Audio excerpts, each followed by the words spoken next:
इस झील में बहुत कम जीव जंतु हैं जो बहुत अलग तरह से विकसित हुए। इस झील का नाम इसमें रहने वाली जेलीफिश पर रखा गया। इस झील को जेलीफिश लेक कहते हैं। ये साफ सुथरी झील जेलीफिश से भरी पड़ी है। इनके पनपने की एक वजह है, इन्होंने मौत के साथ साथ एक अजीब सा समझौता किया है, जिसकी वजह से इन्हें हर रोज एक जानलेवा सफर पर निकलना पड़ता है। इन्होंने अपने शरीर में अनगिनत नन्हे रूममेट्स को पनाह दी है। ये है एल्गी, जो सूरज की रोशनी को शुगर में बदलते हैं और इस शुगर से जेलीफिश को पोषण मिलता है। बदले में जेलीफिश एल्गी का ध्यान रखती है। जेलीफिश सूरज की तरफ तैरती है।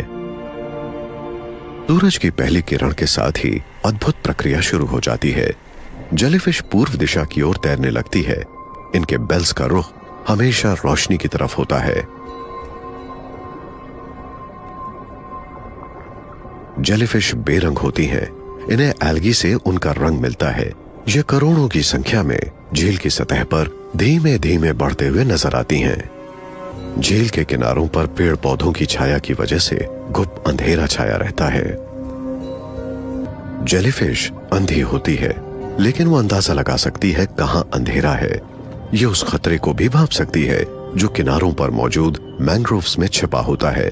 इस खतरे के इलाके में इन्हें अक्सर हवा और लहरें खींच कर ले आती हैं। पक्षी हमेशा तैयार बैठे रहते हैं।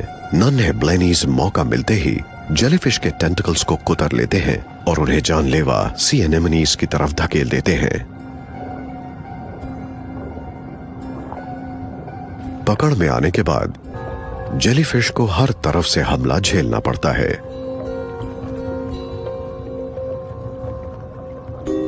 ऐसी मौत की झप्पी से छुटकारा सिर्फ किस्मत वाली जेलीफिश को ही मिलता है।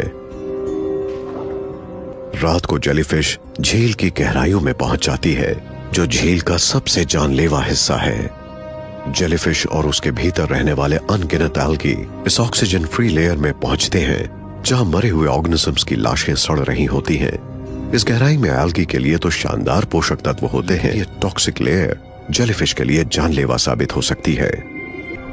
यहां ज्यादा वक्त रहने का मतलब है जेलीफिश की मौत। इसीलिए जैसे ही एल्गी को पर्याप्त पोषण मिल जाता है, जेलीफिश ऊपर की ओर बढ़ना शुरू कर देती है।